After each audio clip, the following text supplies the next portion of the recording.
But speaking of language, Daniel, and bad language, here are just some of the insults. We even had to beep a couple. We've got higher standards than the ABC. The insults that Liberals and national politicians used against each other in the three-part series called Nemesis that the ABC's been running about the Abbott, Turnbull and Morrison governments. It is incredible how they speak about each other. Have a listen. Terrorists. Arrogant asshole. Despised. Ungracious. Selfish. Superficial. Narcissism. Idiot. Smug. Thug. One of the nastiest people. Turd. Duplicitous. Fool. And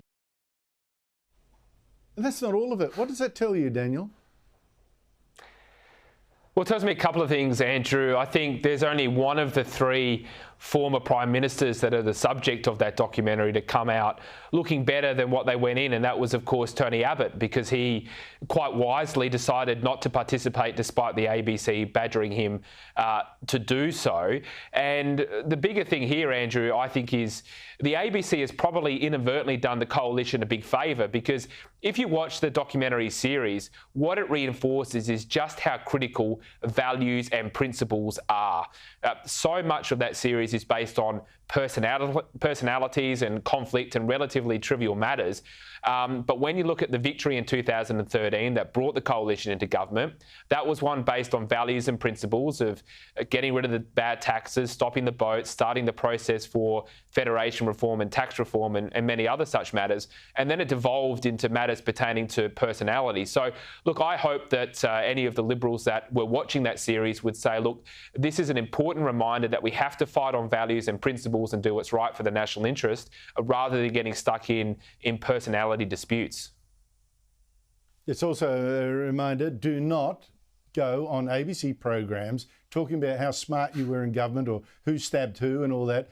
Just shut the hell up. I mean, it's terrible for the party. But Evelyn, Malcolm Turnbull seemed to be sending out the most insults and getting the most as well. What a negative force. And I think the Liberals are actually, they look much better without someone like, they say, oh, he's a brilliant man, much better without someone like that in there. Absolutely. Look, it's very clear that he doesn't like his colleagues and his colleagues obviously don't like him. And to be honest, I think most of the Australian public probably feel the same way too, especially after watching this documentary series.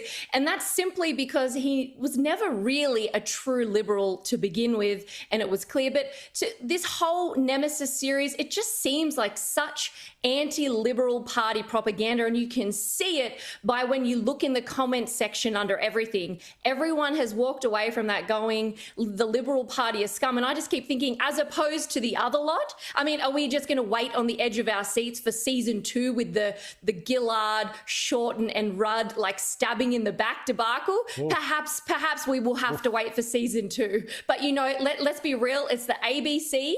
I'm not sure we'll get season 2 with that take on it. You know, as we mentioned before there, I think the ABC is sadly more interested in one-sided things than the alleged objective and impartial journalism that they're supposed to give us with our taxpayer-funded money. Now, Evelyn, you make a good point, right? And I suspect if they do a show like that, I have seen, fair enough, Labor Party people talking about Kevin Rudd in the most unflattering terms on the ABC. But I'm afraid that here I'd say that the propaganda you're talking about came directly from the mouths of the Liberals or ex-Liberals and Nationals that they interviewed. This is the issue. Just don't go on the show. Just put a cork in it. Just, Daniel, quickly before I go, Victoria's blackout. What do we learn from this? Just that high winds knock over power lines, so what? Well, I think it's more than that, Andrew, and I know you've been discussing facets of this on your program earlier, but I think there's a broader issue here, which I believe this could be the beginning of the end of the national electricity market, which covers about 80% of the country, everywhere other than WA and the Northern Territory. Because basically you have a situation where every other state is cross-subsidising the bad decisions of the Victorian government. The hydro is getting sucked out of Tasmania. The coal-fired power is getting sent down from Queensland and from New South Wales. The prices go up for everybody.